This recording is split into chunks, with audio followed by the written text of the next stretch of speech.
Titiksin natin kung paano naglalakbay ang liwanag. Madali sabihin yan, pero mahirap gawin. Anong mahirap? Ayan, oh. May manghuhula. Diyan tayo magpapakonsulta. Naku naman, Agatom, napaka-unscientific mo naman. Ano naman alam niyan tungkol sa liwanag? Baraha lang naman yung ginagamit niya. Sigurado mayroon. Kini-question nyo ba ang kakayahan kong manghula? Para sabihin ko sa inyo, kayang-kayang sagutin ng aking mga baraha kung papaano naglalakbay ang liwanag. Ano? Ganito.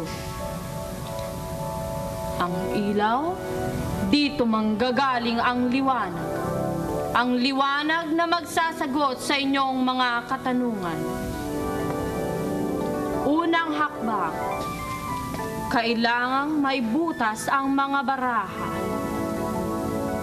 At ipapasok ito sa chalk erasers. At kailangan din ng PC para pagpantay-pantayin ang mga butas.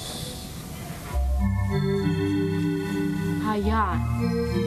Tingnan ninyo. Ano ang inyong nakikita? Yung liwanag, diretso kung maglakbay. Ano kaya kung ihiwalay ko yung isa? Ha? Oh, di hindi na diretso yung liwanag, hindi na makita yung liwanag sa baraha. Sabi ko na nga ba, palpak ka eh. Hindi palpak ang baraha, iha. Hindi lamang makapasok ang sinag ng bumbilya dito sa mga baraha, kaya't hindi nyo makita. Ganun ho ba? Naku, pasensya na kayo ha. Magaling naman pala talaga kayong manghulay. Bilib na ako sa inyo. Hindi hula yon. Ano? Napag-aralan ko ito sa science class ko. Ha? Scientific method din palang ginagamit nyo sa panghuhula nyo. Sabi ng hindi nga hula yon. Ano? Nga? Ayaw ninyong maniwala sa baraha? Pwes, Brown out? Naku, ang dilim. Paano yan? Paano natin makikita yung liwanag niyan? hindi brown out. Nasa loob tayo ng isang light-proof room. Paano natin makikita ang liwanag dito?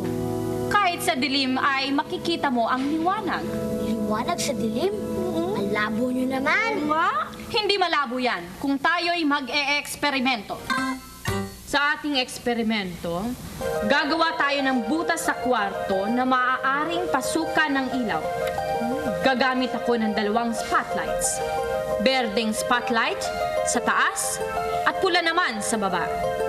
Kung totoong diretsyo ang sinag ng berdeng spotlight, lalagos ito sa butas at tatamang pababa. Kung diretsyo talaga ang galaw ng pulang spotlight, ang sinag nito ay lalagos sa butas at tatama sa ibabaw ng berdeng sinag. Tama po kayo. Ang berdeng sinag ang nasa ibaba at ang pula naman ay nasa taas. Kung ganun, talagang ang diretsyong naglalakbay ang liwanag. Oo nga eh. Aling, ano? Nawala. Nawala yung manghuhula, oh. Oo nga eh. Talagang napaka-misteryoso na yan, no? Bigla na lang sumulpot at nawala. Parang liwanag, mailap.